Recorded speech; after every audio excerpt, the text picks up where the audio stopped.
Então, eram tipo assim, eram planejadas missões e nessas missões eram determinadas áreas. Ó, o objetivo dessa missão é tomar essa área aqui para ela ser pacificada. Aí, a partir da área ser dominada, ser tomada, aí era feito todo um trabalho social.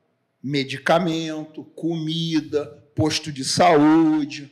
Policiamento, a ONU entrava, distribuía remédio, distribuía roupa, distribuía água, alimento, tinha todo um trabalho social. Mas para que o trabalho social pudesse ser feito, tinha que ser pacificado. Uhum. Então, para isso, tinha as operações.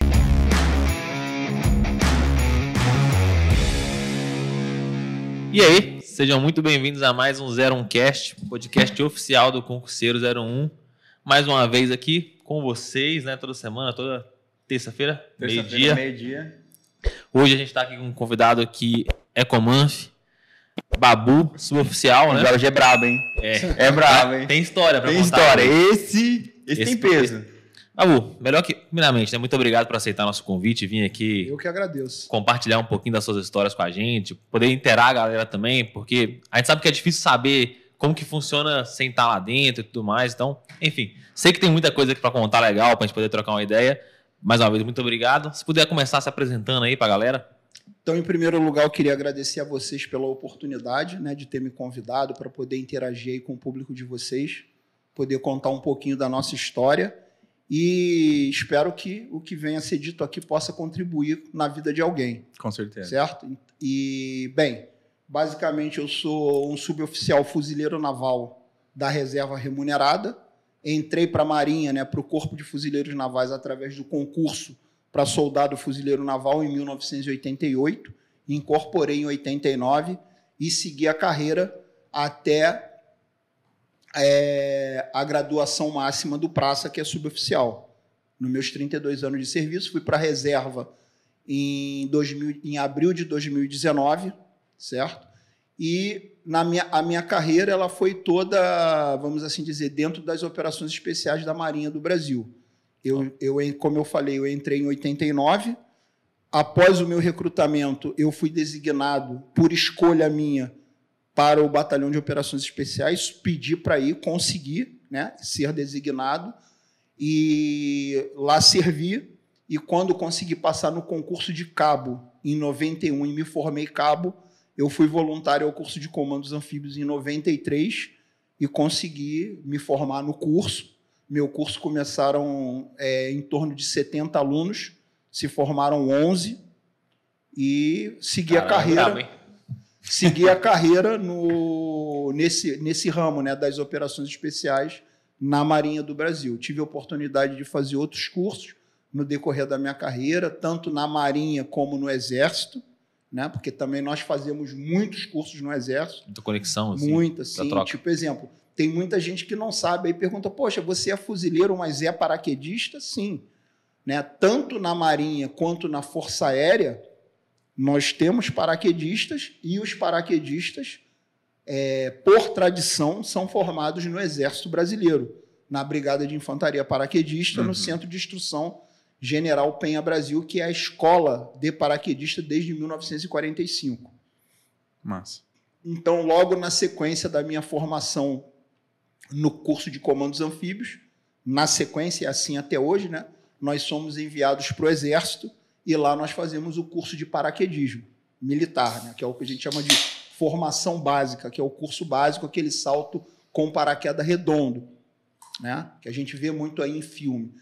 Eu já vi muita gente comentando assim, e até vi em filme, assim, em geral, o que eu ouvi e vi assim, de filme, e de pessoas comentando que muitas dessas ações com paraquedas é usado muito no início das missões, assim, porque às vezes você não pode... Não dá para chegar exatamente no local que a missão vai ocorrer, então você para muito antes, aí desce de paraquedas e tudo mais. Então, para a gente entender um pouco isso, a gente tem que entender que o paraquedismo militar ele basicamente se divide em duas vertentes, certo?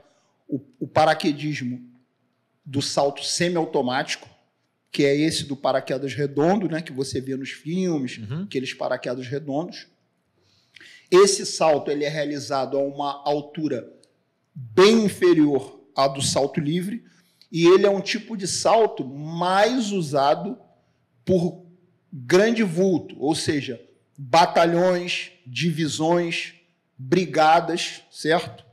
Ou seja, um salto de muita gente pulando junto. que é o que a gente chama de um assalto aeroterrestre, como foi na Segunda Guerra Mundial, certo? Então, por que isso? Porque quando existe a necessidade de ter um lançamento em massa de muitos e muitos e muitos militares, ou seja, batalhões, né?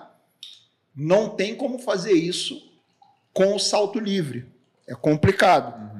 Né? Até mesmo porque se precisa de uma área de pouso, né? Uma zona de lançamento muito ampla.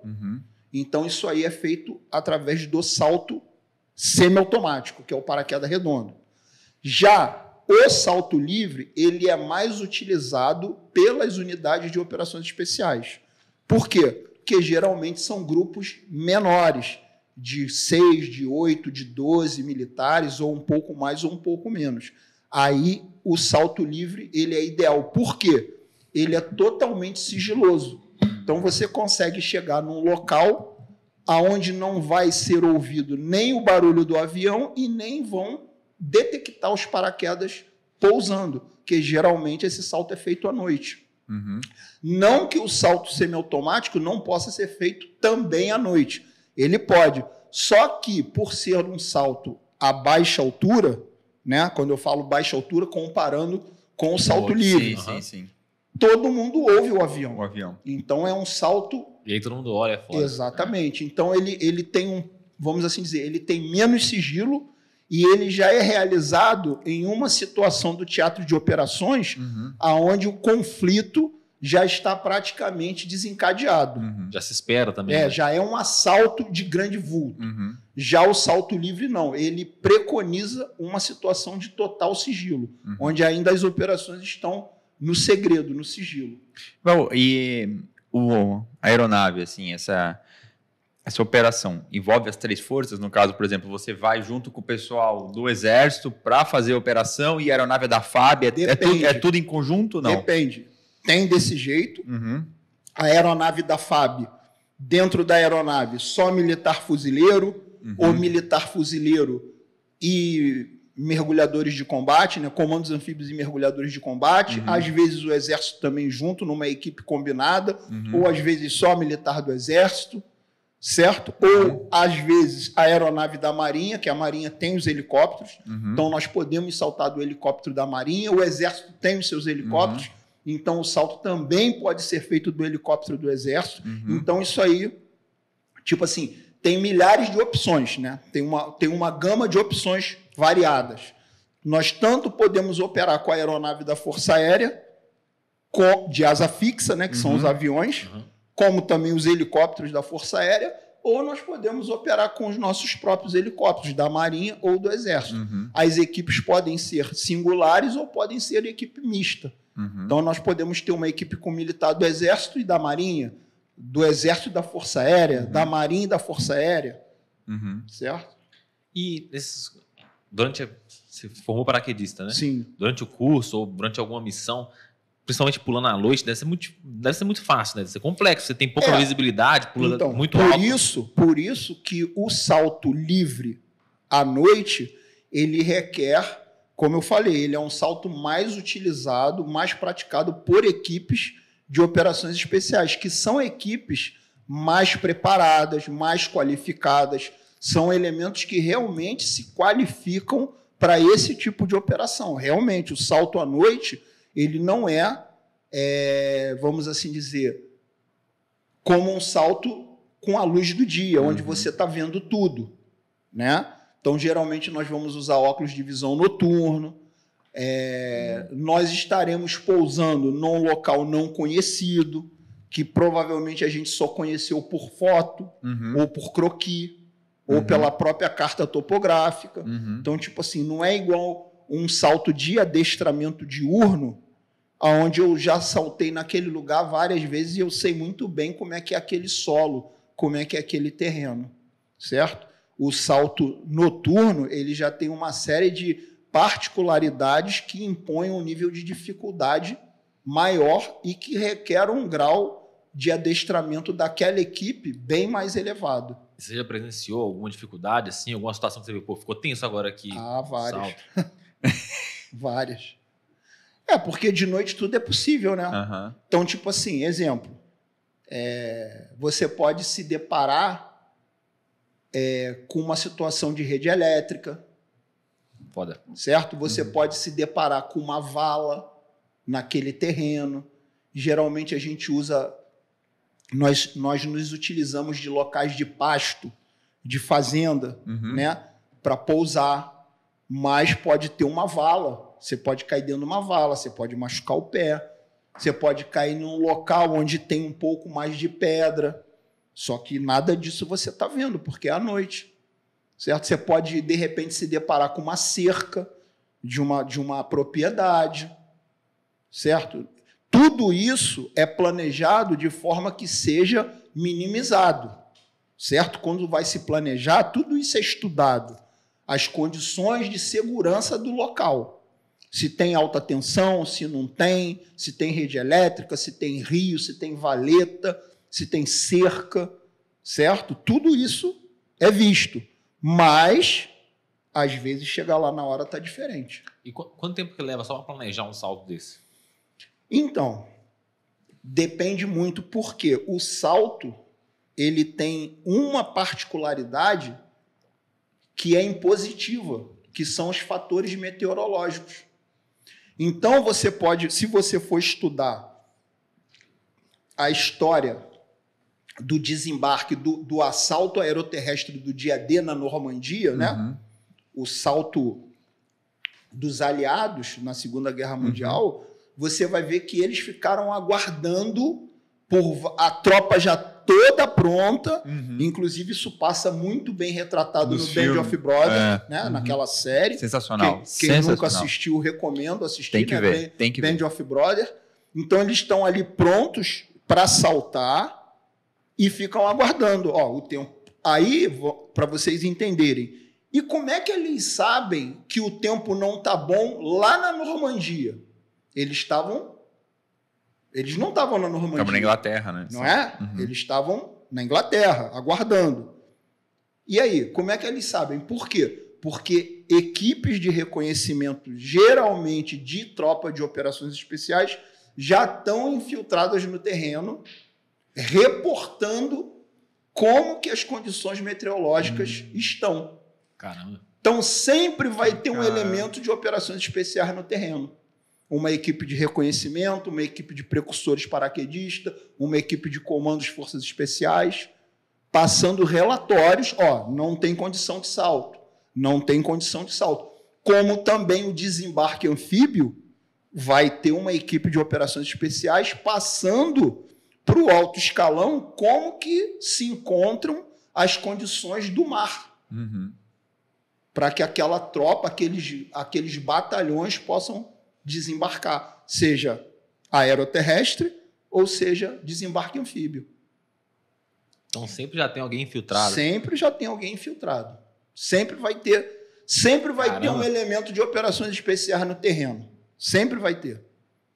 Certo? E por isso que eu acho muito difícil do fator humano ser substituído pela máquina nesse segmento.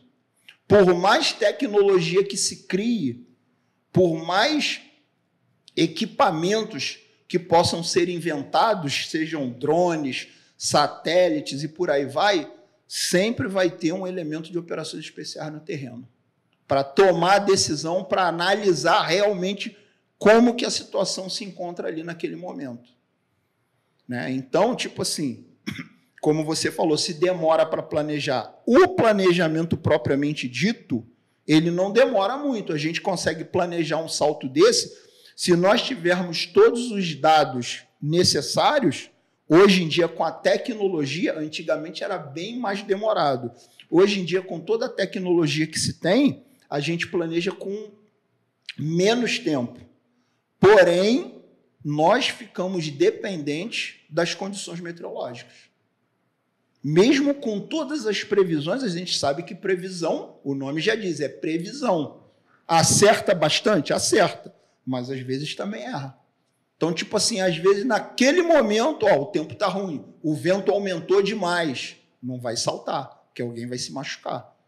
E como a equipe já é reduzida, é inadmissível perder um elemento da equipe. Mas se acontecer, por exemplo, a equipe reduzida, vocês saltaram e aí chegou lá embaixo, alguém se machucou por uma vala, sei lá, uma cerca, alguma coisa. Já aconteceu várias e várias vezes. Tem vários livros que relatam eventos como esse. Então, ali, a equipe vai se reunir, sempre a prioridade vai ser o cumprimento da missão. Sempre. Então, a equipe vai se reunir, né? A equipe sempre vai ter um líder e aí vai ser decidido o que fazer. O que nós vamos fazer?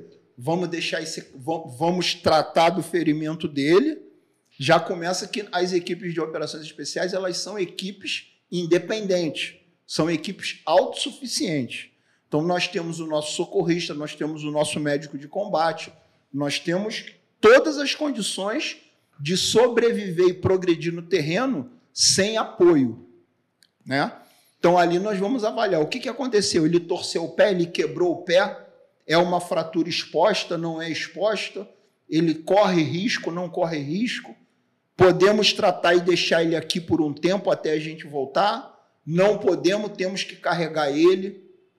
Tudo isso vai ser avaliado e decidido. Por isso que numa equipe reduzida, quando nós perdemos um elemento, é uma situação muito crítica. Primeiro, porque todo o material ele é essencial no cumprimento da missão. Então, a partir do momento que você se machucou, o material que você está carregando alguém tem que levar. Vai ter que ser subdividido com a equipe. E se você tiver que ser transportado, pior ainda, que a gente vai ter que te carregar. Certo?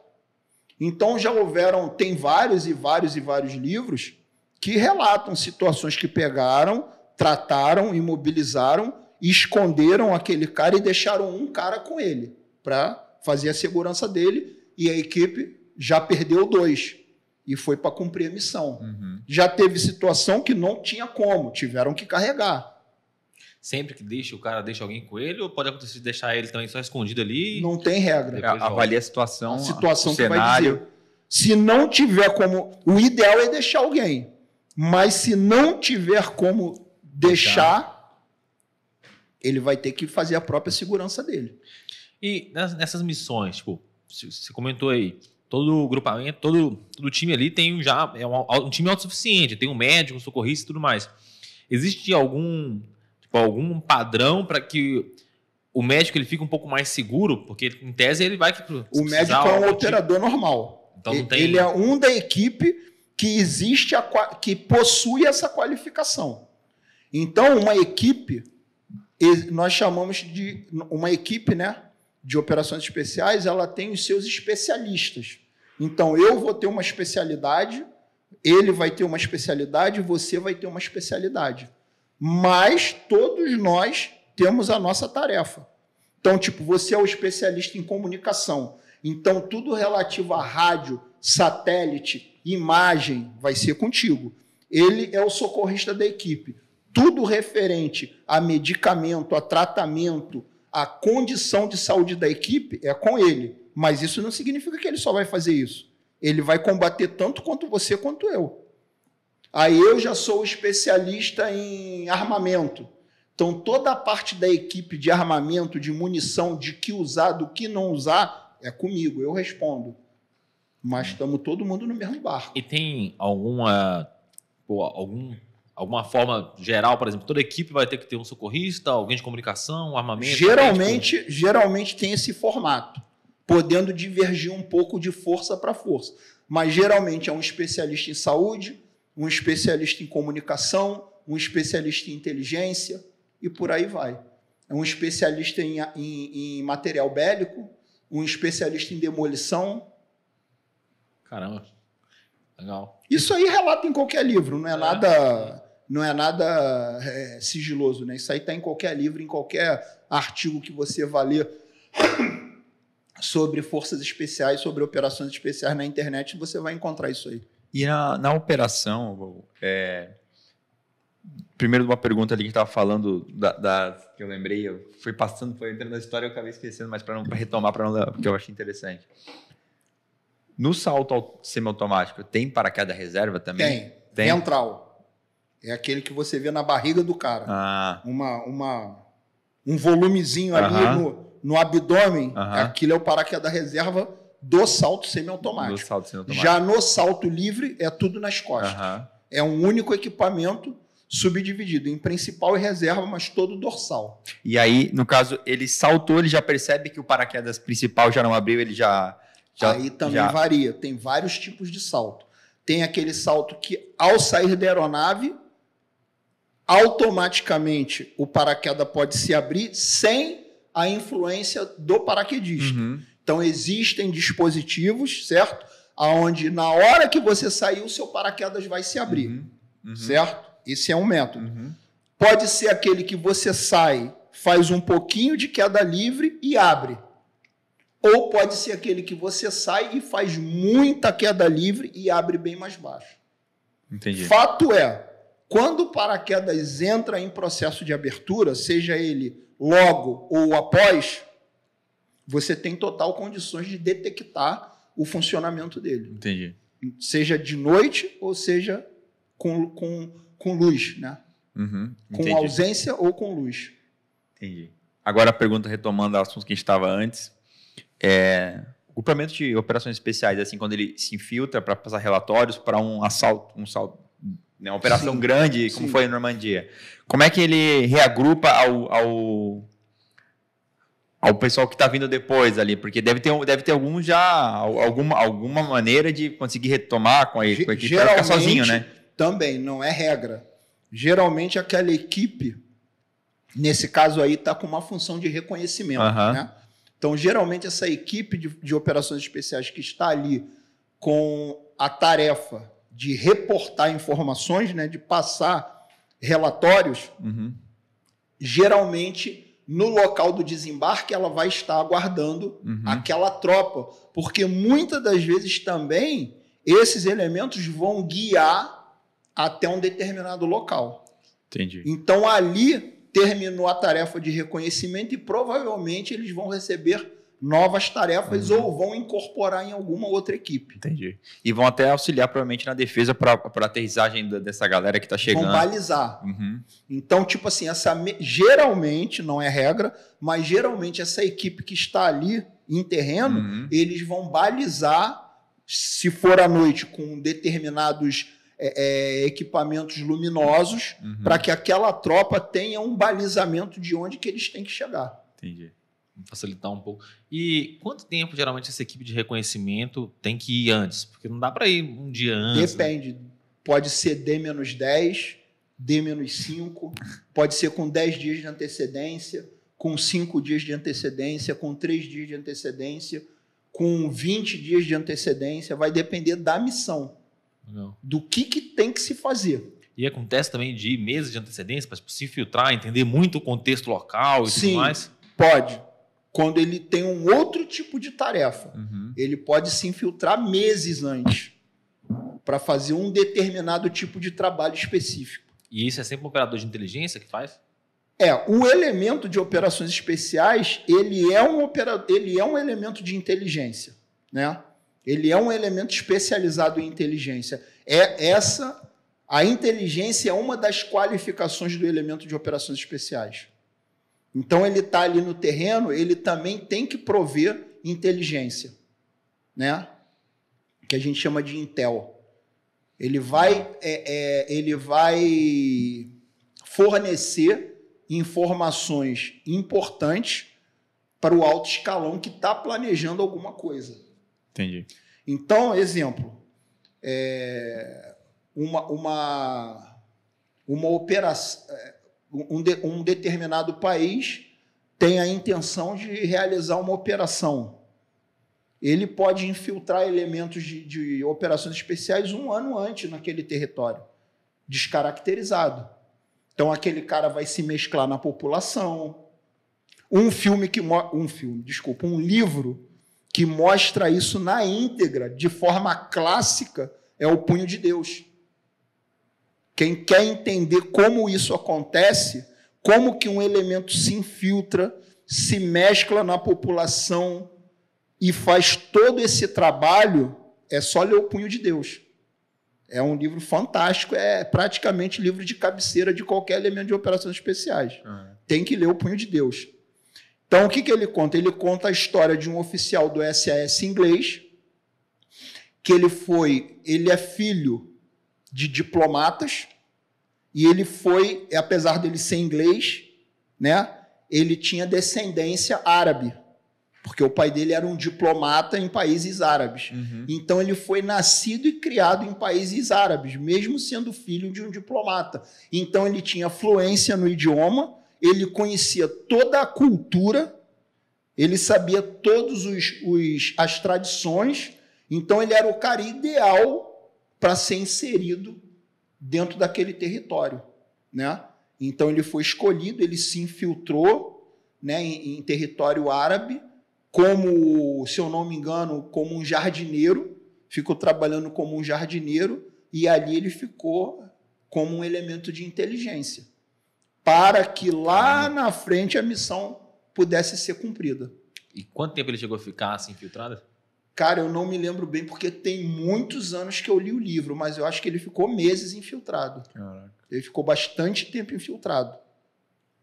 Até mesmo porque você precisa de tempo para levantar determinados dados, para saber quem é quem. De repente, você ainda não sabe quem vai ser o alvo, você vai ter que detectar, descobrir quem é o alvo, quem realmente é o cara que manda naquela situação, quem é realmente o alvo de valor ali. Então, às vezes, o cara pode ficar mais de um ano até conseguir levantar tudo. Às vezes, ele vai ter que conquistar a confiança de alguém, e isso não acontece do dia para a noite. Tem uma série que saiu no Netflix há pouco tempo, que é de Israel, né? Israel e a Síria, que tem uma... que eu assisti. Muito legal. Como é que é o nome? É uma minissérie, na verdade. Sim, da Netflix. Netflix, com o ator é o cara que faz o Borá, aquele engraçado lá, ó. Caraca, esqueci ele o nome também. É um agente, ele se infiltra, ele sempre quis Falda. Ele sempre quis ser agente... Falda. Ele sempre quis ser agente da agência de inteligência de Israel, aí ele consegue lá se tornar um agente e ele se infiltra na Síria, né? Território ali palestino. Ali, Palestina, né? Líbano, Síria, não lembro qual país é. E aí ele fica anos lá, ele fica 5, 6 anos. Ele chega até o cargo de... Na série ele chega até ministro da defesa, mas na realidade ele chegou até secretário. Ele chegou no segundo escalão de ministro da defesa. Ah, não, esse que tu tá falando eu acho que é outro. É outro, eu acho. Esse aí não é o anjo do Mossad? Acho que é. Não é? No final descobrem ele e aí já era. Aí não vou contar, que eu já contei spoiler aqui já. Mas, Babu, desses livros que relatam histórias, enfim, ou algo do tipo, você já conhece algum caso desse de alguém que tipo, se filtrou e o cara cometeu algum erro, alguma coisa, deu ruim na missão por causa disso? Não na mesma característica do Punho de Deus. Né? Porque o Punho de Deus é do Frederick Forsyth. Ele tem outros livros dentro desse mesmo segmento, né? Tem até a continuação, que é o Afegão. Mas existe um livro que esse realmente é baseado em fatos reais, não é um romance, que é o Bravo 20. Bravo 20. Ele conta a história de uma equipe também do SAS inglês que se infiltrou em território iraquiano na época da primeira invasão, e eles cometeram um erro e a equipe praticamente toda foi dizimada. De 8 homens, se eu não me engano, só sobraram 2. Caraca. E os 2 foram presos e quase morreram em prisão iraquiana. Eles só conseguiram no final... É real essa história, né? Eles só conseguiram, no final, saírem com vida, porque a guerra acabou, né? E a Cruz Vermelha entrou nos presídios e resgatou. Aí descobriram eles. Mas os caras já estavam praticamente lelé da cuca. Torturados. Foram torturados, arrancaram o dente deles. O capitão, né, que estava preso, foi um dos elementos que ficou preso, ele foi severamente torturado. arrancaram o dente. O cara tava, tipo assim, aos bagaços, né? E isso aconteceu. E qual foi o erro que eles cometeram? Cara, o erro que eles cometeram, aí nós vamos fazer um link com outro fato real, né? Que aconteceu, que inclusive também tem o filme, o Bravo to Zero tem um filme também, é um filme difícil de se encontrar, mas tem. Tem o livro não tem em português, só tem em inglês. E o outro é um filme muito conhecido, que é o Último Grande Herói, com aquele... Ele retrata a história da Operação Red Wings, que foi onde um oficial SEAL, com quase toda a equipe dele, morreu e só sobrou um, que é o Michael Murphy, que é um herói americano. Até hoje o túmulo dele é visitado, ele é um dos maiores heróis, né, lá dos Estados Unidos, quase praticamente no mesmo nível do Chris Kyle, que é o em termos assim de devoção, né, do povo americano. Então é o Michael Murphy. Esse filme e esse livro contam a história dessa equipe, que também só sobrou um. A equipe foi toda dizimada e o erro foi o mesmo. O mesmo erro cometido no Bravo to Zero foi o mesmo erro cometido na Red Wings por essa equipe, certo? O que aconteceu? A equipe ela teve contato com um habitante local, geralmente nas duas situações, pastores de cabra, de ovelha, e eles acharam por bem liberar. E aí foi o erro dos duas equipes. Tem um filme, eu lembro desse filme. Quando liberou, tanto no Bravo to Zero quanto no O Último Grande Herói, eu lembro desse filme. Aquela pessoa que foi liberada, ele, na hora, entrou em contato foi na força inimiga. No caso, no Bravo to Zero, ele foi numa unidade de fronteira das Forças Armadas iraquianas e durou, né? Aí eles vieram com força total. E no caso do outro filme, né, que é o Último Grande Herói, eles foram no Talibã. E na aldeia onde tinha o domínio do Talibã, e aí eles vieram e dizimaram. Só sobrou um cara, que é o Marco Luttrell, que até hoje está vivo. O restante da equipe toda foi morta. Caramba, tudo por piedade no final das contas. Clementes ali. Esse filme fala bastante disso. Tem mais algum tipo de erro assim que é famoso, além desse daí? Cara, exemplo, você está num terreno infiltrado, você está sob um disfarce, certo? Isso se você tem contato.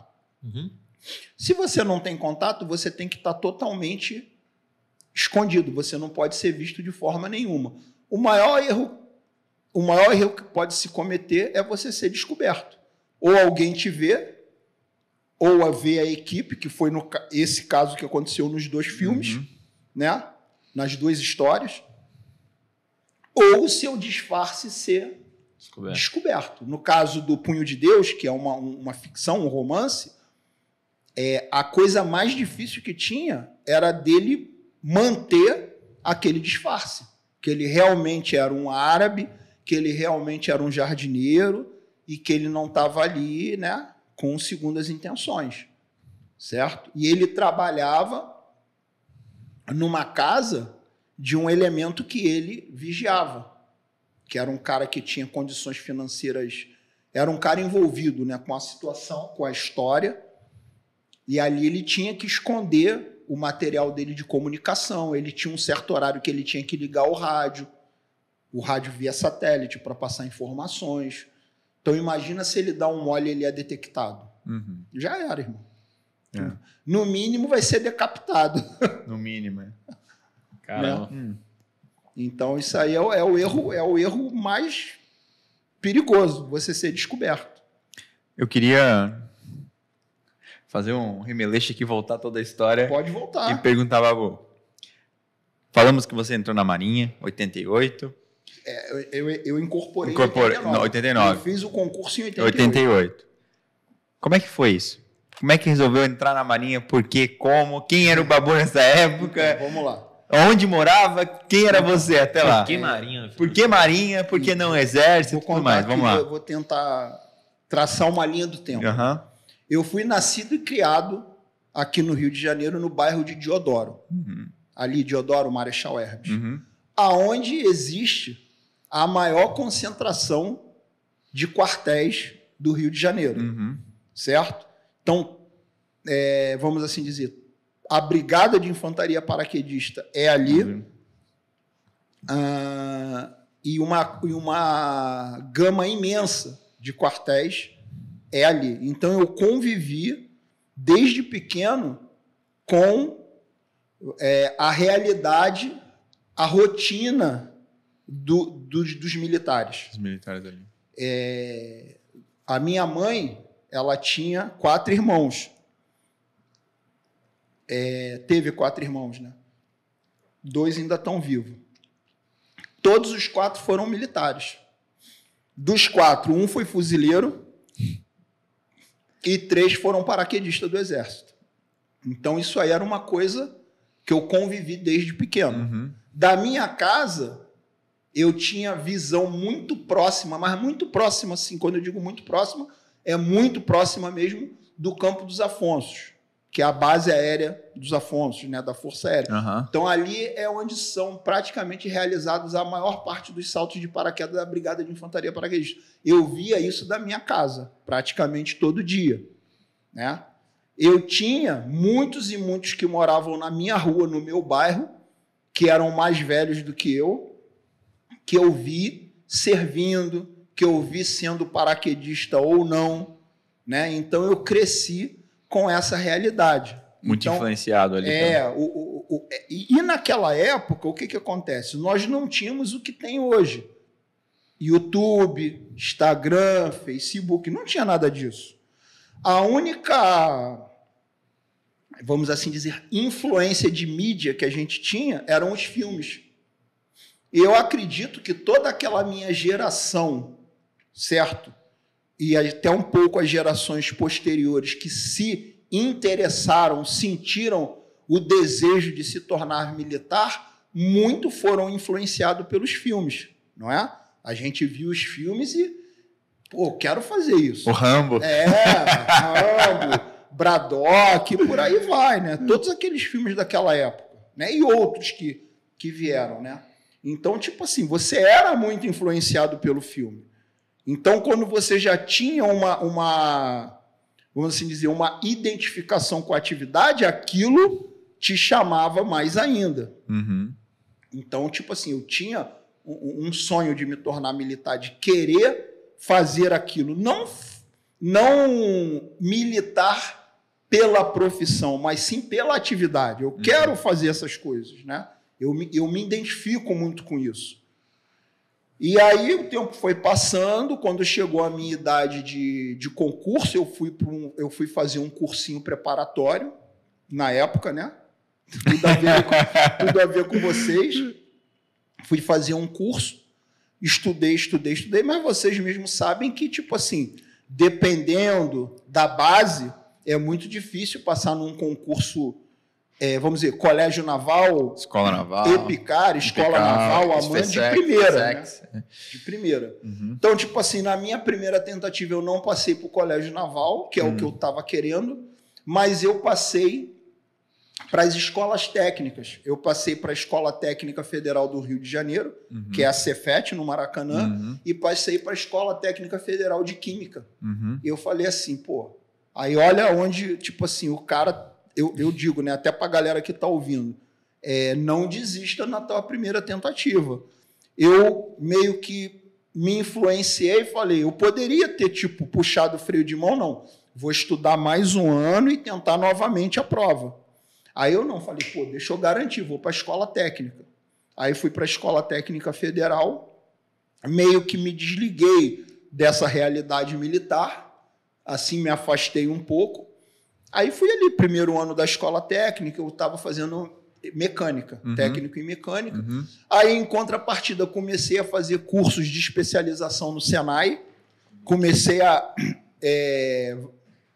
incrementar o meu currículo, aí fiz curso de desenho técnico mecânico, fiz curso de controle de qualidade no Senai, ali no Senai de triagem, né, que era o CFP2, fiz curso de solda, fiz uma gama de cursos à noite. Então, fazia escola técnica de manhã, estudava no Senai à noite. Aí já estava no 3º ano da escola técnica federal, né? E aí, um belo dia, eu estava indo de trem para a escola, para aula. Naquela época, tinha o grande meio de comunicação para se acompanhar concursos e resultados era o Jornal dos Esportes. Era ali que saíam os resultados, os gabaritos, sim, os concursos que estavam abertos. Era ali, o Jornal dos Esportes. Aí, ó como é que são as coisas. O cara estava com o Jornal dos Esportes, aí chegou a estação dele, ele botou o jornal no banco e desceu. Não levou com ele. Aí eu estava de bobeira, peguei o jornal, isso voltando para casa, né? Tava voltando, não estava indo não, estava voltando. Aí fiquei lendo o jornal, para passar o tempo, né? Peguei o jornal do cara, fiquei lendo, ele largou lá, fiquei lendo, aí de repente eu vi um anúncio pequenininho, concurso para fuzileiro naval. Aí eu comecei a ler. Já sabia o que era fuzileiro naval? Já sabia, já tinha noção, já estava careca de saber. Nesse momento, eu já sabia tudo de todas as forças, inclusive das unidades de operações especiais. Caraca, era então, vontade, né? Então, tipo assim, eu já não tinha o que é isso, o que é aquilo. Eu já sabia tudo. Tudo. Por quê? Porque eu convivi, eu tinha amigos do meu bairro que serviram, foram comandos, foram paraquedistas, serviram no batalhão de forças especiais do Exército, que naquela época era aqui no Rio de Janeiro, hoje está em Goiânia, não é mais um batalhão, é o COPESP, é um comando de operações especiais, mas naquela época o 1º batalhão de forças especiais ficava ali no Camboatá. Então eu tinha amigos do bairro que tinham sido soldados, comandos, e eles falavam, é assim, é assado, o curso é assim, tal, tu faz o PQD, depois tu faz o comandos e não sei o que e tal e tal. E eu tinha tio, como eu falei, que tinha sido fuzileiro, então isso não era mais dúvida, certo? E aí eu peguei, caraca, comecei a ler ali, concurso soldado fuzileiro naval, na data de tanta. Aí eu vi que, pela minha idade, aquele ali era meu último ano. Ou seja, se eu não fizesse aquele, eu falei, caraca, eu vou fazer tantos anos no mês tal do ano tal, e aqui tá falando, fiz aquela comparação, tipo, vou perder, vai estourar. Aí veio aquilo na cabeça, caraca, era o que eu queria ser, né? Tipo assim, aí veio tudo aquilo, né? Aí como se o passado viesse novamente, tipo assim, aí vai abrir mão do sonho.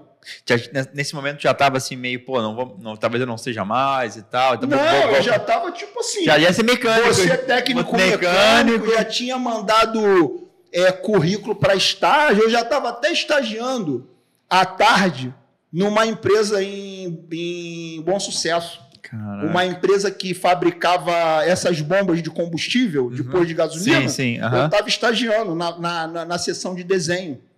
Eu estava como estagiário de desenho na empresa. Já ganhava dinheiro, tá entendendo? Já tinha estágio remunerado.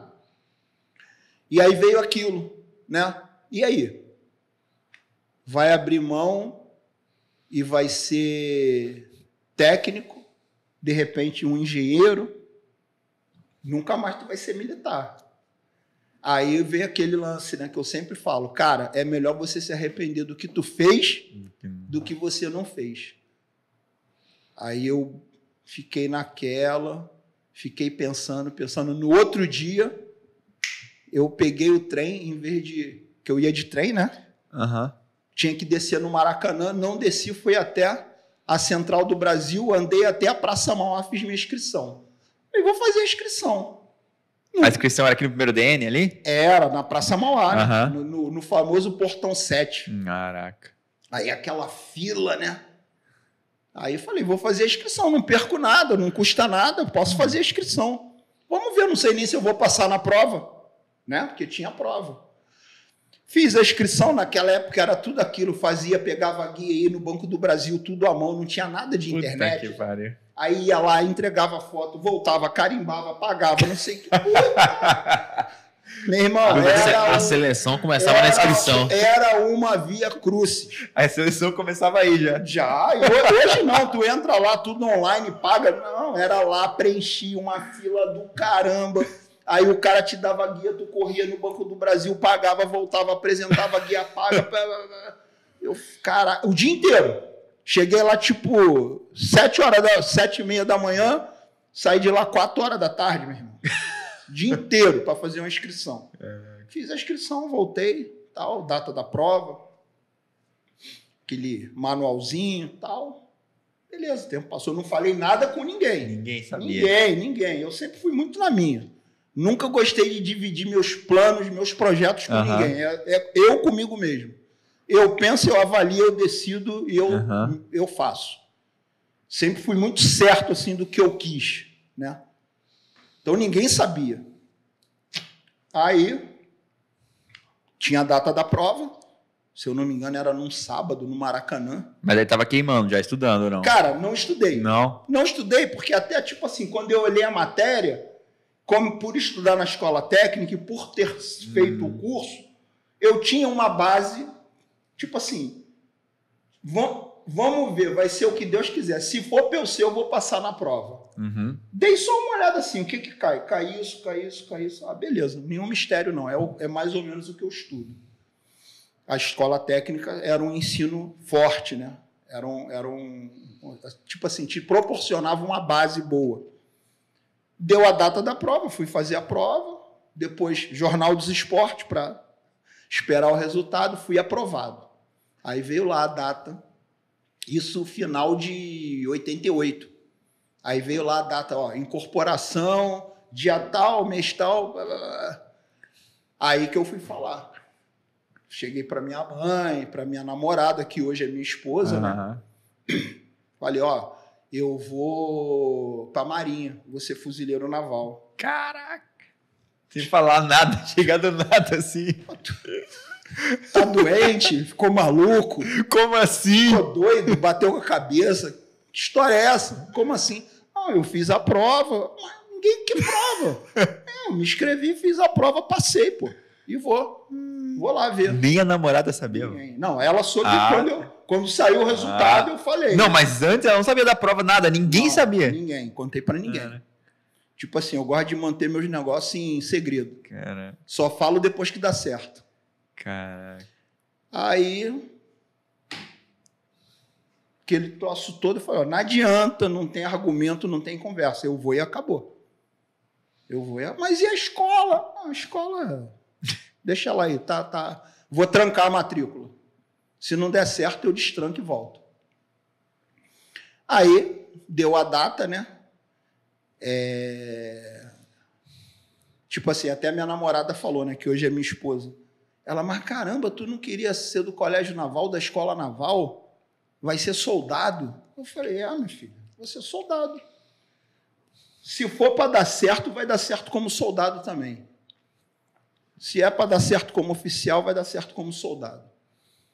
Aí, deu a época de incorporar, né? Aí fui, me apresentei lá no dia, centro de recruta, internato, meses. Aonde que era o curso de Campo formação? Grande. Até hoje né? Até hoje é o centro de recruta. Quer dizer, hoje o nome não é mais centro de recruta, né? Hoje é CIAMPA. Centro de Instrução Almirante Milcíades Portela Alves, que é o antigo centro de recruta. Tem um no Nordeste, não tem também um? Não, então, antigamente era... Então, antigamente, o recrutamento do fuzileiro ele era regionalizado. Senão, se eu não me engano, tinha o principal, que era no Rio, tinha em Natal, tinha em Manaus, acho que tinha em Ladário, tinha em Brasília, não tenho certeza, e tinha em Rio Grande, no Sul. Hoje não, hoje está só em Brasília e no Rio. Então, são os dois únicos lugares. Brasília, centro de recruta de Brasília, e o centro de recruta do Rio de Janeiro. E quando chegou lá? Quando chegou lá... Cheguei lá, cara, de cara me identifiquei. De cara, falei, pô... É isso que eu quero pra minha vida. Eu nasci pra isso. Quando pegou o fuzil pela primeira vez e deu... Cara, tipo assim, quando eu sentei naquela cadeira e os caras raspando a cabeça, aí eu já lembrei do filme, é isso aqui mesmo, eu vim pra isso. Caraca, tô no filme. Caraca. E tipo assim, só que eu falo pra galera, não se ilude com filme. Filme é uma coisa, a realidade é outra. A realidade é bem diferente do filme. O filme é muito glamorizado. A realidade não é tanto glamour assim, não. É um pouco diferente. E aí me identifiquei com a atividade, porque é aquilo, quando você tem vocação para uma coisa e você consegue entrar naquilo, você se sente em casa. Isso é vocação.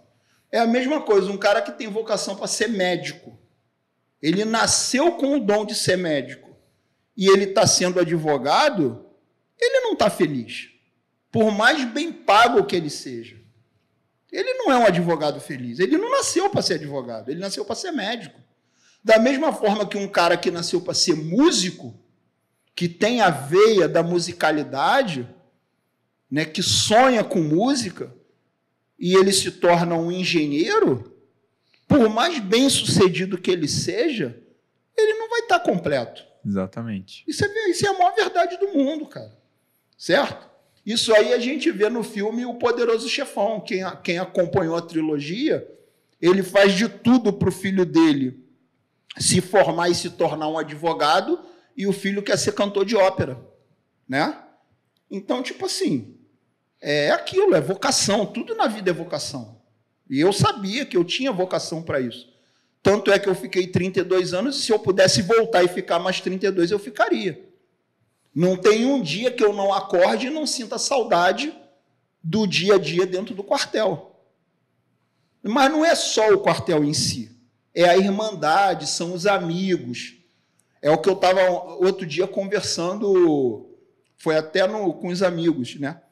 Eu falei assim, as experiências que nos marcam na nossa vida são aquelas com a maior intensidade psicológica, né? Aquelas que mais se intensificam no nosso psicológico são aquelas que mais nos marcam.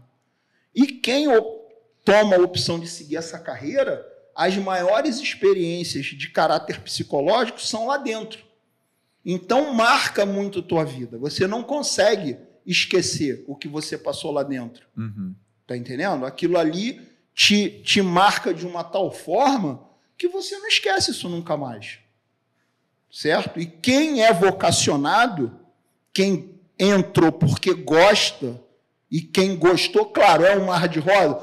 Eu não estou dizendo aqui que todos os 32 anos, todos os dias foram lindos e maravilhosos. Tiveram aborrecimentos, tiveram desilusões, claro que tiveram. Mas, na balança, eu fui muito, muito, muito mais realizado e feliz do que problemas, do que desilusões. Certo? Desilusões nós temos em todos os ramos da nossa vida. Não existe perfeição em nada. Não é? Então, tipo, se eu pudesse voltar, tivesse condições de voltar e ficar mais 32 anos, eu ficaria. Porque eu me realizei, a vida militar me realizou totalmente. E qual a experiência lá assim que mais te marcou? Cara, pergunta difícil. Você lembra? Profissionalmente? De qualquer forma assim que você... Pô, profissionalmente, foi a ida para o Haiti. Né? Ali, indo para o Haiti, eu fui entender, mais uma vez falando sobre a intensidade das experiências no âmbito psicológico, né? Ali no Haiti, nos 6 meses que eu passei no Haiti, com a minha equipe, convivendo com eles dia e noite, acordando junto, tomando café, almoçando, jantando, treinando, operando, brincando, se divertindo, chorando, tudo junto, eu fui entender coisas que eu via, às vezes, em determinados filmes e não entendia. Por que muitos e muitos e muitos militares americanos que passam várias e várias e várias experiências em situações de conflito, né? Tipo Iraque, Afeganistão, Síria, por que quando eles voltam, eles não conseguem, na Entregar maioria das a vezes, se necessidade. readaptar à vida normal? Não é porque eles não gostam da família ou não gostam daquela vida normal, é porque aquela experiência ela é tão intensa na sua vida, aquilo te marca de uma forma tão profunda, aquele convívio, que aquela equipe passa a ser a sua família durante 6 meses, e é algo tão intenso que depois fica difícil de você se acostumar a um convívio normal do dia a dia. Você tem que saber trabalhar a sua cabeça muito bem para você poder se reacostumar à vida normal. Então, o cara vai uma vez, como tem caso dos americanos, né? Que eu já tive oportunidade de intercâmbio, conviver e perguntar. Então, tem caras que vão uma vez, 2, 3 para o Iraque, Afeganistão. Então, o que eu vivi uma vez, eles viveram 3, 4, 5, 6, 8 vezes, às vezes, né? Períodos de 6 meses, mais ou menos. E aí o cara fica com essa dificuldade de se reacostumar ao convívio normal. Não é impossível. Tem que saber trabalhar a cabeça da mesma forma que quando o cara se aposenta e ele é vocacionado, ele tem que saber trabalhar a cabeça dele para se acostumar à vida fora do quartel. Porque você vive 32 anos e nesses 32 anos eu convivi muito mais no quartel do que com a minha família, do que com meu filho, com a minha esposa, durante esses 32 anos de vida militar. Então, não é fácil do dia para a noite você desligar a chave e não mais ir para o quartel, fazer o que você está acostumado a fazer. Mas, para isso, você tem que trabalhar a sua cabeça. Você não pode deixar assim, e vou me aposentar amanhã, o que eu vou fazer da vida? Então, você tem que vir trabalhando isso com antecedência, se preparando, para não ser pego de surpresa. Lá no Haiti, tiveram muitas situações de confronto, assim? Na minha época que eu fui, sim, né? O Haiti ele perdurou por muito tempo. Uhum. Eu fui no 6º contingente. Eu fui em 2006 e voltei em 2007. Então, nós pegamos ainda uma situação bem conturbada no Haiti. Certo? Inclusive, se vocês quiserem, não sei se vocês já tiveram contato, um cara que é um amigão meu, esteve comigo lá no Haiti também, é o Assombroso, o Marco Antônio. A gente comentou com ele, ele não podia na época e tal, mas a gente ficou de marcar uma próxima oportunidade, eu acho. Faz contato que ele também tem muita coisa para falar. Ele esteve comigo lá, nós passamos 6 meses juntos. Não juntos assim, porque ele era do Exército, né? Uhum. Então ele ficava na base do Exército. Mas por várias vezes a gente teve a oportunidade de trabalhar junto lá no Haiti. E ele também tem bastante coisa aí para contar para vocês. Quem esteve aqui com a gente foi na operação do Haiti, foi 2 comandantes. O comandante Nascimento, que também é fuzileiro naval, e o comandante Lapor. Sim. Você chegou a trabalhar com eles, mas eles também... Eu fui um pouco antes. Mas teve contato com eles em algum momento, talvez, na vida? Não? Mas ele comentou até uma história engraçada, né? Que tinha casos, por exemplo, que trabalhava com a Marinha, operações especiais, às vezes, de países não tão bem desenvolvidos, como, por exemplo, acho que era a Chechênia, não lembro que... Lá tinha tudo. No Haiti tinha Bolívia, Peru, Chile, Índia, um outro país que eu esqueci agora, caramba, como é que é? Nepal. Tinha Nepal, tinha de tudo, irmão. E aí ele comentou até que a gente via como as nossas forças são bem preparadas. Sim. Pode não estar bem aparelhadas, mas são bem preparadas. Não, mas isso é uma realidade muito latente. Em todas as oportunidades assim que eu tive condições de aprofundar uma conversa, assim, vamos dizer, mais sincera, em intercâmbio, o americano fala: cara, vocês são muito bem condicionados, muito bem preparados como militar. Uhum. O que falta para vocês é equipamento. O Noel falou isso aqui também, o comandante Lapor falou isso também, é um consenso mesmo. Ele militar brasileiro, ele é um militar, o material humano militar, o soldado brasileiro, ele é muito bem visto no cenário mundial, como profissionalmente falando. Uhum. Mas, infelizmente, a gente não dispõe, vamos assim dizer, do que nós realmente gostaríamos de ter como equipamento, né? E você enxerga alguma mudança nesse cenário, assim? Se o Brasil, nos próximos anos, tem mais investimento em... Então, tudo, vamos assim dizer, vem da característica do país, né?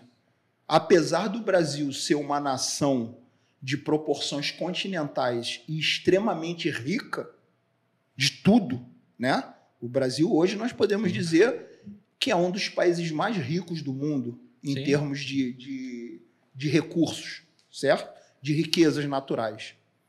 Então eu na minha, vamos assim dizer, na minha ignorância, né? Não sou nenhum expert no assunto, nenhum estudioso, mas eu entendo, exemplo, se eu sou um cara muito rico, moro numa casa belíssima, dentro da minha casa eu tenho joias, eu tenho obras de arte, eu tenho diamante, Muito dinheiro, muito muito recurso. dinheiro, o que eu vou fazer? Eu Proteger. vou proteger minha casa.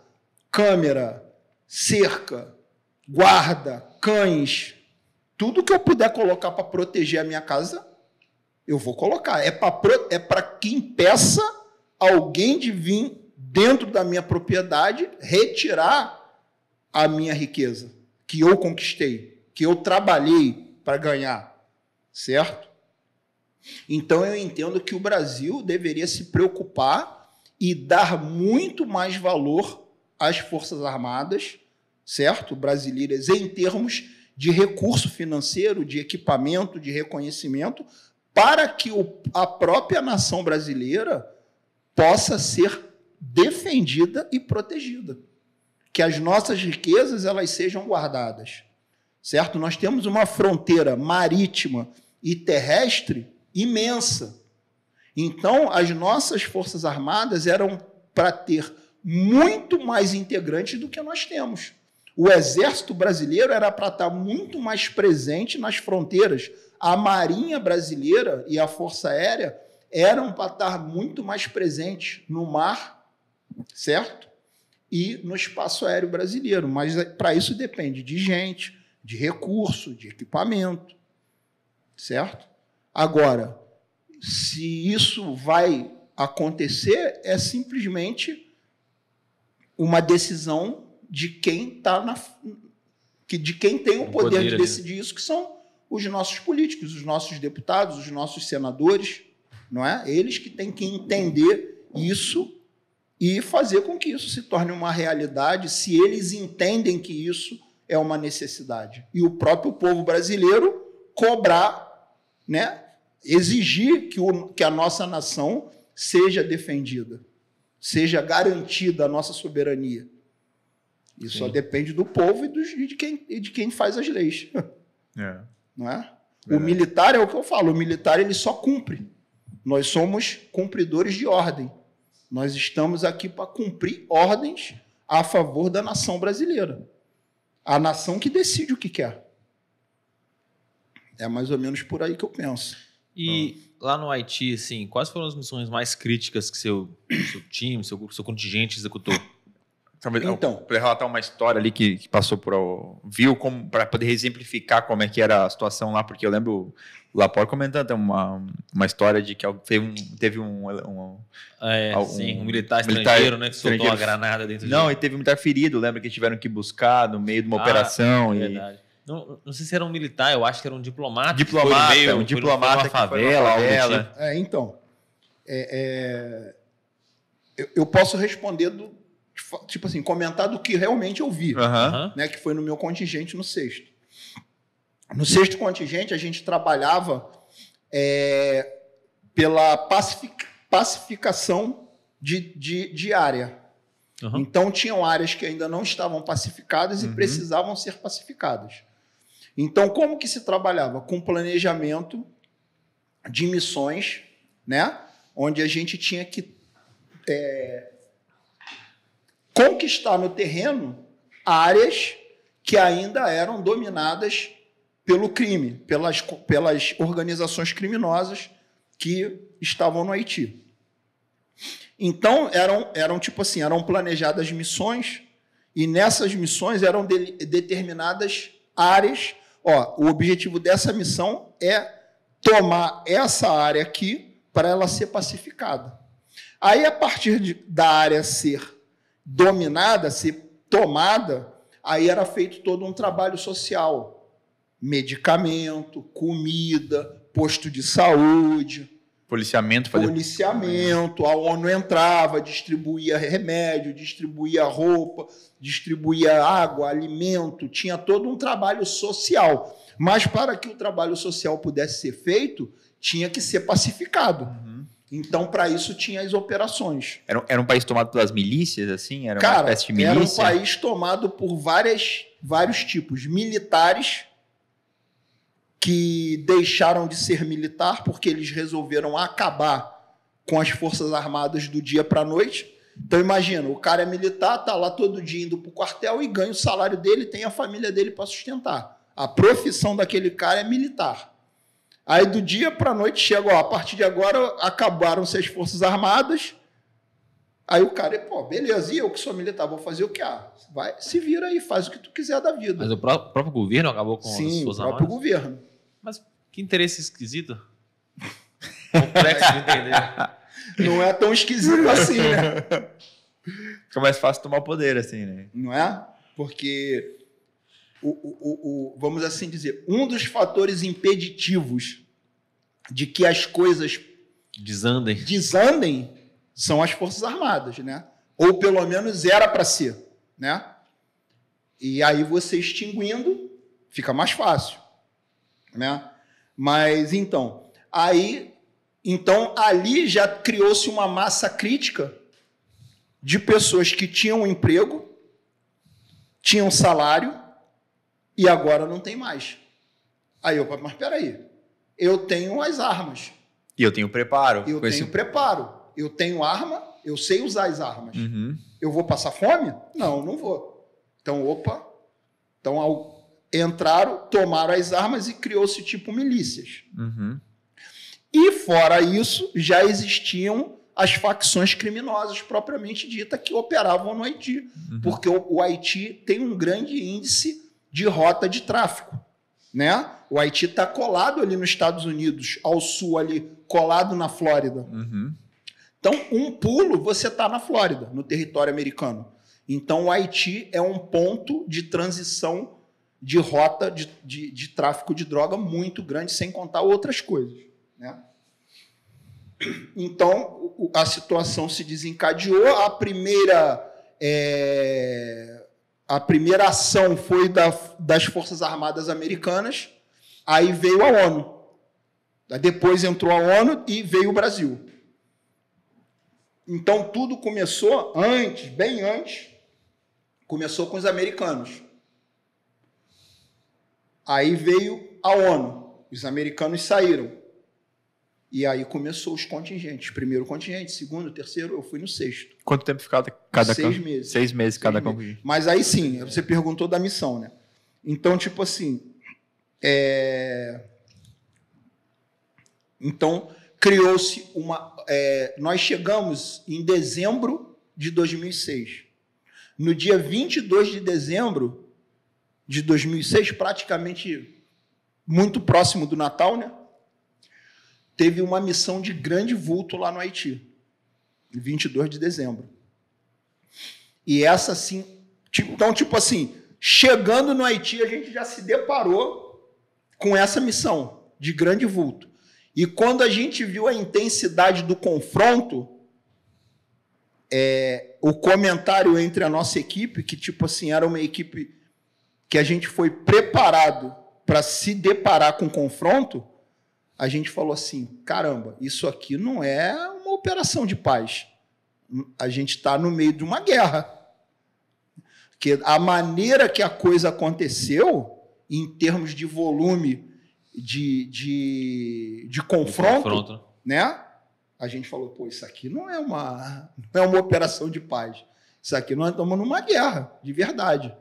Né? A gente achou que a situação ia ficar bem crítica. Graças a Deus, a ONU estava com um contingente considerável e conseguiu ir ali planejando, com estratégia, foi dominando, foi conquistando. E como é que faz para que todas essas forças de cada país, cada local, consiga operar? É setorizado. Então, tipo assim, tem o setor do Brasil, aí dentro do setor do Brasil tinha o setor do Exército, o setor do Fuzileiro. Aí tem o setor da Bolívia, tem o setor do Peru, tem o setor do Chile, tem o setor da Jordânia, tem o setor do Nepal, tem o setor da Índia. Então, é setorizado. Aí cada país tem o seu comandante, que responde a um comandante supremo, que é o Force Commander, que era um general brasileiro. Né? A missão do Haiti ela foi comandada pelo Brasil. O Force Commander, que é o comandante supremo da ONU, era um general brasileiro. Então, todos os países respondiam ao Force Commander, que era um general brasileiro, no Haiti. Né? No Haiti era um brasileiro. O Brasil foi designado para comandar a missão. E ele ficou lá esse tempo todo, durante todo o tempo, ou ele ficou 6 meses e foi trocando? O Force Commander, eu não tenho certeza, mas eu acho que eu acho que era de 1 ano. Eu não tenho certeza, tá? Mas o Force Commander também troca. Eu só não lembro agora se ele ficava 6 meses ou 1 ano. Eu não lembro realmente. Mas trocava. Tiveram vários Force Commander. O comandante do Nascimento, quando ele veio aqui, ele também foi, né? Nos continentes, depois de você, eu acho, mas ele foi. Ele comentou que tipo, tinha muito militar de outros países, que alguns países, tipo, dava para ver que tinha um despreparo ali mesmo dos militares, outros, tipo, eles eram muito displicentes, assim. Chegou a ter, tipo, alguma consequência, por exemplo, assim, vocês têm lá o contingente do Brasil, que está indo para uma determinada missão aqui. Tem uma situação bem característica aqui para contar, né? E ela aconteceu justamente numa missão que a gente estava junto com a equipe do Assombroso, que era o Dopagem. Essa missão que se desencadeou no dia 22 de dezembro, ela se originou de um conflito onde a população cercou um blindado se eu não me engano agora, não me lembro se era do Uruguai ou do Paraguai. Me deu branco agora. Mas cercou um blindado e o blindado não conseguia sair, ficou cercado. Para sair tinha que atropelar todo mundo. E era a população mesmo? Não, população. População revoltada também, né? Além de tudo, ainda tinha a população. E aí cercou-se aquele blindado, aí o pessoal, né, os criminosos se aproveitaram daquilo e começaram a jogar coquetel molotov, tacar fogo no blindado, a guarnição do blindado lá dentro, até que eles conseguiram fugir do blindado. Deixaram o blindado e meteram o pé, que eles iam morrer. E aí o armamento ficou. Puta que pariu. E o pessoal, vamos assim dizer, inimigo, né? Se apossou daquele armamento. E aí tocou um plano de reação para socorrer aquela situação. Então aí acionou todo mundo, né? E o objetivo era tanto resgatar... O primeiro objetivo era chegar lá no blindado. Tá. E resgatar aquele... Tentar resgatar o que fosse possível e o que não fosse possível ali, correr atrás. Tá. E resgatar tudo. Aí, tanto é que a gente estava na base e tocou o alarme da base. Né? Tipo, emergência. Plano de reação. A gente achou que era um exercício. Pô, acabamos de chegar, pô. Se eu não me engano, a gente estava na base há 1 dia ou 2. A gente falou, deve ser um exercício para ver o tempo de resposta. Só que aí, quando todo mundo formou, pronto, armado, equipado, com tudo, aí a gente foi ver que não era exercício. Fomos para a rua. Começou o pau a quebrar. Tiro para tudo quanto é lado, muito tiro em vários pontos, em pontos distintos, né? Não estava tudo num único lugar, o troço se inflamou, se espalhou. E aí nós recebemos pelo rádio a notícia que um brasileiro tinha morrido. Caraca. Aí a gente, caraca, meu irmão, não estamos nem há uma semana aqui, já morreu um brasileiro, fuzileiro, amigo meu, da minha turma de sargento, eu conheci o cara. Aí veio no rádio, baixa real, sargento fulano de tal levou um tiro na cabeça. Aí tocou aquela, de caramba, meu irmão, acabamos de chegar, é daí para pior. Aí calma. Aí depois nós fomos saber que realmente ele levou um tiro de AK-47 no capacete, porém a munição penetrou, mas não ultrapassou a blindagem do capacete. Então, tipo assim, ele estava no blindado e ele caiu desmaiado dentro do blindado com um sangramento considerável na região craniana, porém não tinha sido perfurado o crânio dele. O impacto, o choque da munição tinha só cortado o tecido do crânio aqui da cabeça, couro cabeludo, e sangrou muito. E como ele caiu desacordado, acharam que ele tinha levado um tiro na cabeça. Realmente levou, mas o capacete segurou. Aquilo ali foi o impacto. Aí ele foi para o hospital da ONU, fez exame. Mas souberam isso depois só? Algumas horas depois, já de volta na base. Até então... Tendo feito já a operação, já. Dentro do tempo de operação, tipo, um brasileiro morreu. E como é que é reagir, trabalhar numa situação dessa, sabendo isso já? Porque vocês foram para aquela operação sabendo que tinha uma baixa já. Não dá uma sensação de raiva, de... Como é que é essa sensação, assim, de saber então, que tem um amigo seu... Eu posso te dizer a minha sensação e a da minha equipe, né? Que estava ali comigo.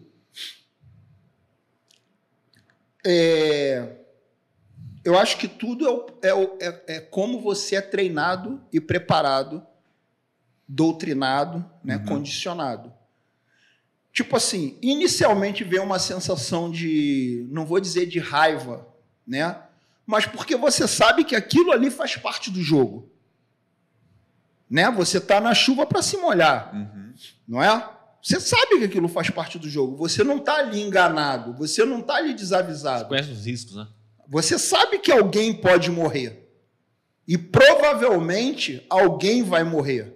Graças a Deus ninguém morreu. Né? Mas você sabe que está previsto alguém morrer. É a mesma coisa aqui no Rio de Janeiro, quando o BOPE... Estou falando assim, mais voltado para as unidades especiais, né? Quando o BOPE ou a CORE do Rio de Janeiro vai para uma comunidade que é dominada pelo narcoterrorismo, eles sabem que um ou mais de um podem morrer, certo? Claro, se isso acontecer, vai dar um sentimento ruim de perder um companheiro, um amigo? Vai, mas você sabe que aquilo ali faz parte do jogo. Se você não quer passar por isso, você não vai para o campo jogar. Você sabe que se você for para o campo jogar, você pode tomar uma bicuda na canela, não é? Aí você vai reclamar que o cara deu um chute na tua canela? Você sabe que aquilo ali faz parte do futebol. Então, tipo assim, a gente sentiu, mas, tipo assim, segue normal, pô. Isso faz parte do jogo. A gente veio aqui para isso. Para cumprir a missão. A gente veio aqui para isso. A gente está aqui para isso. Você não pode permitir que aquilo ali tire você do seu estado, vamos assim dizer, não digo normal, mas tire você do seu estado de sanidade operacional. Perfeito. Né? Que aquilo te tire do sério. Que a partir do momento que você para de agir pela razão e começa a agir pela emoção, você é um forte candidato a ser o próximo a morrer. Certo? Então, você não pode, em momento nenhum, perder a razão. Você não pode ir pela emoção. Você não pode deixar a emoção te dominar e tomar decisões baseadas em emoção. Certo? Você não pode. Você tem que manter a tua sanidade, a tua serenidade. Aconteceu, é muito ruim, não é o que a gente queria, mas vamos pedir a Deus para guardar a gente e vamos prosseguir na missão. Vamos fazer o nosso melhor, vamos fazer o que nós viemos fazer. E foi assim que aconteceu. E aí, como é que foi para resgatar tanto o material como também a equipe que estava passando por aquele... Chegou-se na área do... Acabou que eu nem contei o que eu ia contar. A gente vai... Acabou que se resgatou o blindado, estava faltando alguma coisa, em suma, volta todo mundo para a base. Aí planejou-se uma missão de vulto. Ah, é verdade. A missão foi por causa do negócio. Aí planejou-se uma missão de grande vulto. Essa missão envolveu muita gente, muitos blindados de vários de praticamente todos os países que estavam no Haiti. Seria uma missão da ONU, uma missão envolvendo todo mundo. E aí é comandada pelo Force Commander. Force Commander. Na verdade, todas são comandadas por ele. Mas dependendo, ele pode designar pode delegar. Se for uma missão menor, né? E tem as missões de grande vulto. Né? E aí, nessa missão, a ponta da lança que iria avançar para a primeira tropa a desembarcar no terreno hostil seria uma equipe conjunta do DOPAS, do Exército, com a ECANF, dos Fuzileiros Navais. A minha equipe com a equipe dos Comandos de Forças Especiais, né, do Assombroso. Então, em um blindado, estava a metade da ECANF com a metade do DOPAS, eu estava no mesmo blindado que o Assombroso, e no outro blindado, a outra metade com a outra metade. Nós chegaríamos num ponto, o DOPAS iria tomar uma instalação à direita, uma casa grande de 2 andares, tipo um colégio, uma construção bem grande, e a minha equipe ia tomar a instalação da esquerda. Em suma, desembarcamos sobre forte resistência, isso por volta de 3 e pouca, 4 horas da manhã. Então foi uma troca de tiro muito intensa ali naquela localidade, quase que a gente não consegue sair do blindado. Caraca. Muito mesmo, uma coisa assim, fora do comum, que eu nunca tinha visto ao vivo, sentindo, né? Conseguimos tomar ambas as instalações, os caçadores se posicionaram, tanto os da minha equipe quanto os da equipe do Exército, e aí passamos a mensagem para a coluna de blindado avançar que as posições que tinham que ser tomadas estavam tomadas, que nós íamos prover a segurança para eles poderem entrar. E aí, nessa situação, um determinado blindado de um outro país chegou com alguma missão pelo rádio para abater alguma posição. Eu não sei como, se eles erraram, se passaram a posição errada. Eles tinham uma metralhadora elétrica, aquelas que giram, que a galera vê muito em filme, no blindado, e eles posicionaram exatamente na posição que a equipe do Exército estava, do outro lado da rua. Nossa. Meu irmão, e eles dizimaram. Tu via assim o concreto caindo como se parecia que era isopor. Falei, meu irmão, e a gente pelo rádio tá na posição do falamos, né, o código deles, tá na posição do Kid Preto e não sei o que, blá, blá, blá, blá. Aí até que alguém lá teve a ideia de pegar o capacete azul, botar tipo, acho que no cabo de vassoura, no fuzil, e balançou. Aí os caras viram que era uma equipe da ONU que estava ali, né? E aí pararam de atirar. Cara, de filme isso aí. Mas era o que tu tinha perguntado, né? Alguém chegou a machucar por não, isso aí? Graças a Deus não, que eles estavam... As construções lá no Haiti, elas são estúpidas de concreto. Eles fazem uns negócios assim que parece até até pensado. Exagerado, né? Concreto mesmo, as paredes bem grossas. Então, eles conseguiram se abrigar bem e ficaram protegidos. Nossa, mas imagina você tá dentro da mas a situação casa ali, a bala tava, daqui a pouco a parede já não ia mais ser proteção. Sim. Porque a parede já estava desmontando. Caraca. Caramba. E fazendo um paralelo, assim, disso que você viu lá no Haiti, para o que a gente tem aqui, situações do BOP, do CORE, nas comunidades do Rio de Janeiro, o que você vê de muito parecido com as situações de pacificação de lá, daqui? O que você vê de diferente? Aqui é muito pior? Bem pior. Em relação ao que? A guerra mesmo, assim, violência e tudo mais? Confronto? Aqui é muito mais, demograficamente falando, difícil. Cheio. O Haiti é pequeno, o Haiti é um ovinho. Certo? O Haiti não tinha metade da metade do que se tem no Rio de Janeiro hoje, de comunidades dominadas pelo crime organizado. E me diz aí, vocês que agora moram, quem mora aqui no Rio, né? Porque eu já tenho um tempo que não moro no Rio. Tem alguma semana que você não ouve falar em conflito em alguma favela do Rio? Tem. Seja grande, médio ou pequeno? Não tem. Eu estou lá em São Paulo, eu fico sabendo. E no Haiti não tinha semana que não tinha nada. Não era toda semana, todo dia que tinha. E aqui é todo dia, é toda semana. É toda semana, é 20, 30 fuzis apreendidos, helicóptero. Quem aqui tem dúvida que o Rio de Janeiro vive é uma guerra urbana? Não existe diferença nenhuma. O armamento é de guerra, é armamento militar. São fuzis. Precisa-se de helicóptero. Só se entra com blindado. Então, aonde que não é uma guerra? É o que isso? Se não é guerra, é o quê? É uma guerra urbana que o Rio de Janeiro vive hoje. Sem tirar nem pôr. Se você trouxer qualquer especialista do mundo em segurança pública e rodar o Rio de Janeiro, ele ficar um mês aqui, eu duvido que ele não vá dizer que é uma guerra urbana.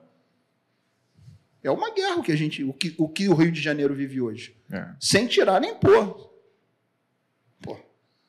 E quais são as maiores dificuldades que o pessoal aqui enfrenta para conseguir fazer pacificação ou algo do tipo? Se é que está tendo alguma ação hoje em dia ainda, né?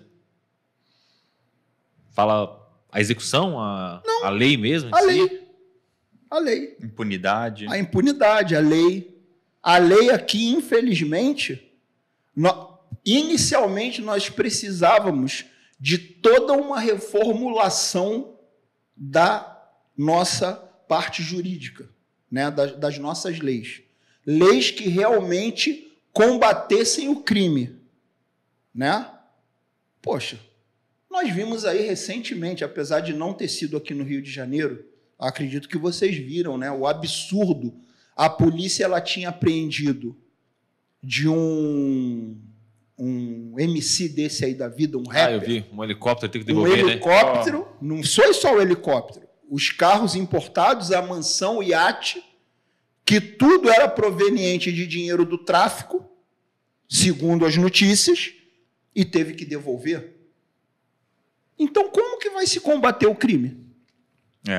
Como? Eu vi isso. O que adianta ter unidades, equipamento, se a própria justiça não combate o crime? Certo? Então, tem que começar pelo social? Tem, claro. Melhorar a educação, melhorar as escolas, mas também nós precisamos de ter leis mais severas. É verdade. Certo? Nós precisamos de leis que protejam o cidadão e o agente da segurança pública e condenem o criminoso. Certo? O criminoso é que tem que ser condenado. Porque ele está ali por opção dele. Ele poderia estar trabalhando. Quantas e quantas pessoas nascem em comunidade carente? Quantas e quantas pessoas nascem num lar pobre? Ou são filhos de alcoólatra ou de viciado em droga e não se tornam criminoso? Na verdade, a maioria, né? É uma minoria aí que estraga, Vão trabalhar. Não importa se eles vão ter um trabalho que ganhe menos ou um trabalho que ganhe mais, mas vão trabalhar. Agora, o cara que vai optar pelo crime, ele sabe, é aquilo que eu falei, ele está em campo. Se ele está em campo, ele está sujeito às penalidades do jogo. Não é? É a opção dele ser criminoso. Isso aí. E aquela operação de pacificação que teve foi em 2011? Foi. Que deu até... Saiu na Globo. Enfim, eu era muito jovem na época ainda, porque tenho 25 anos. Aquela 2011, que a Globo transmitiu ao vivo? Você chegou a participar? Não participei, mas acompanhei bem de perto. Como que foi? O que você consegue contar pra gente sobre ela? Porque, quanto tempo de planejamento teve? Por que achei engraçado também, por que foi ao vivo mostrado tudo isso? Não atrapalhava a operação, esse tipo de coisa? Então, vamos lá. Quanto tempo de planejamento teve, é difícil dizer, Porque às vezes já está sendo planejado há muito tempo e a gente não tem Fica conhecimento, sabendo, porque é um planejamento de alto escalão, certo? Mas como eu falei, eu não participei. Então, quando eu tomei conhecimento, tipo assim, foi quando os amigos, né, tomaram conhecimento e comentaram, ó, nós estamos indo para uma operação no Complexo do Alemão, certo? A situação de ser televisionado ao vivo, mais uma vez eu digo, não era para ser, certo? Então, teria que aquele helicóptero daquela emissora que estava ali transmitindo ao vivo, ela estava atrapalhando uma operação policial. E era para o controle do tráfego aéreo ordenar que aquele helicóptero saísse daquele local ali. Certo? Olha, se retire. Porque você vai estar atrapalhando. Inclusive, aquele helicóptero poderia até ter sido abatido. Certo? Eles estavam correndo risco ali, Sim. filmando aquilo ali. E colocaram muitos militares também em risco, né? Porque mostrava a posição que eles Exatamente. estavam e tudo mais. Quando você filma, você está mostrando os criminosos, mas você também está mostrando a atuação policial, a atuação das forças de segurança pública. Então, a única coisa que não está sendo feita é colaborando com a lei. Colaborando com a lei que não está. Certo? Então, tipo assim, aquilo ali não era para ter sido televisionado. Não que... eles não querem que televisione porque o que eles estão fazendo não pode passar. Não é isso. Uhum. É porque televisionando né? está atrapalhando, pô. Uhum. Está atrapalhando. É simplesmente isso. Porque quem está vendo... os bandidos estão aqui, mas eles também estão indo por aqui. Então, consegue-se ter uma noção do que está acontecendo. Ou seja, você está perdendo o quê? Está perdendo a surpresa. Porque está passando ao vivo. Né? Todo mundo que está com a televisão ligada está vendo. Pô. Então, esse que é o problema. Mas ali naquela cena, naquelas imagens que foi passada ao vivo, quem viu teve uma pequena noção vamos assim dizer, do vulto que é a quantidade de criminosos em uma única comunidade. Isso em uma. Não era nem maior, né? Exatamente, isso em uma. Uhum. Quem não lembra daquela multidão de correndo subindo mata dentro e querendo subir naquela picape, né? E atirando, e a polícia atirando e tal. Aquilo ali é o quê? É um único evento.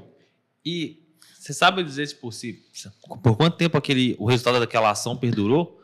Porque, tipo, conseguiram avançar e tudo mais, mas quanto tempo durou até o tráfego voltar, se voltou e tudo mais? Cara, olha só, na minha opinião, certo? Isso é bem minha. Você leu aonde? Não, é minha. Para mim, isso não passa de enxugar gelo. Certo? Infelizmente. Porque a gente sabe que aqueles caras que fugiram, eles foram para outras comunidades. Para que algo tenha resultado realmente, tem que ser algo muito mais incisivo. Infelizmente, para que tenha resultado, vai ter que ser algo doloroso. Exemplo, um paciente com câncer, a gente sabe que ou tira-se o câncer, certo? Ou o câncer vai matar ele. E muitas das vezes o câncer toma uma proporção tal que se for tirar o paciente vai morrer, ele não vai nem aguentar, né? Quando está terminal. E quando existe a possibilidade de tirar, ainda assim é muito traumático. Uhum. Ele tem que passar por quimioterapia, radioterapia. A recuperação é longa ainda. A recuperação é longa, podendo voltar. O crime é um câncer. Para tirar esse câncer, o paciente ele quase vai morrer. Mas dá para tirar. Se quiser, tira. Mas vai ser doloroso. Não vai ser com rosa, com pomba branca, com paz que vai tirar. Não vai. Não adianta querer se enganar. Não adianta. Não adianta. Não vai acabar com isso com palavras de paz e de amor e de carinho. Infelizmente, a realidade é dura, é essa. Certo? Não tem outra solução. Basta quem quiser, tipo assim, ele está falando a maior besteira do mundo. Beleza. Vai para a internet e começa a estudar o que aconteceu em El Salvador. O que o presidente de El Salvador fez para pacificar o país. Eu não vou nem falar aqui para não gerar polêmica, mas procura saber. Vai para a internet e estuda. O que tem as notícias lá de El Salvador? O presidente de El Salvador, ele tem um perfil no Instagram. O que ele fez? Quais as medidas que ele tomou? Tudo que ele fez em El Salvador para pacificar o país. Hoje o país está há mais de 1 ano sem ter um assassinato. Ele conseguiu extinguir com o câncer do crime organizado. Mas vai ver o que ele teve que fazer. Não tem outro remédio. Infelizmente, deixou evoluir. Então, agora, para arrancar, vai ser doloroso. É o preço que a gente paga, né? E quem paga o maior preço é quem? A população, a sociedade. É o paciente, é a população. É o paciente. Legal, Gui, show. eu queria perguntar muito mais coisas sobre Comanf, operações, tudo Como é o isso. curso, Como né? é A o gente nem curso, eu quero perguntou. saber muito sobre isso. Vamos chamar a parte 2? Parte 2, vamos. Demorou? Pessoal, já comenta aqui embaixo, né? Quer saber do nosso próximo episódio do... Primeiramente, agradecer, né? Babu, obrigado pela presença. Eu que agradeço a oportunidade, tipo assim, de vocês abrirem, né, essa janela para a gente poder falar um pouco, porque hoje a gente vive tempos assim difíceis, né, para a gente poder expressar a nossa opinião, né? Hoje a gente já não tem mais tanta liberdade de opinião como a gente tinha.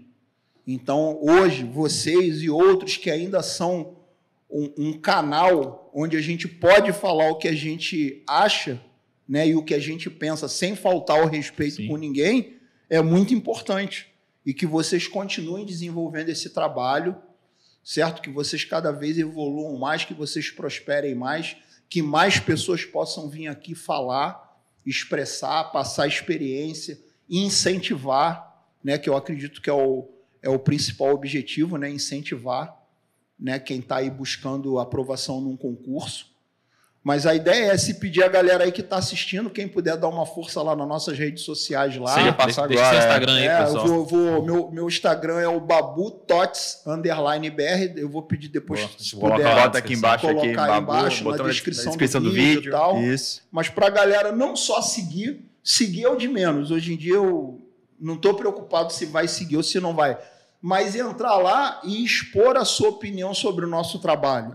Falar, pedir, eu quero uma postagem sobre isso, eu quero tirar uma dúvida sobre aquilo, faz um vídeo sobre isso, entendeu? Nos dá sugestão do que a galera que está seguindo quer, né? Do que precisa, do que quer. Se o que a gente está postando está atendendo, está matando a curiosidade. Então, o mais importante é a galera interagir, pedir, criticar. Não estou gostando, tem que melhorar. Né? Porque elogio é muito bom, mas o melhor a gente só consegue melhorar através da crítica. Feedbacks, né? Exatamente, do feedback, seja ele positivo ou negativo. Isso aí. Beleza? Obrigado novamente. Eu que agradeço. Baita papo, vai ter mais, hein? Vai ter parte 2. Vai ter mais, vai ter parte 2. Beleza. Galera, se você gostou desse episódio, curte aqui, comenta. Comenta também a pergunta que você gostaria de ter feito pro Babu, que a gente pode fazer para ele e responder vocês aqui. Quem sabe não rola até uma parte 3. Já está na parte 3 aí, ó. Para responder pergunta. Também segue a gente nas redes sociais, @concurseiro01 _oficial no Instagram. Se você estiver vendo segue o Babu aí, segue o Babu também. Se estiver vendo esse episódio pelo Spotify, Deezer, compartilha com um amigo aí, se inscreve no canal e tudo mais. Até o próximo 01cast. Valeu! Valeu! Valeu, galera!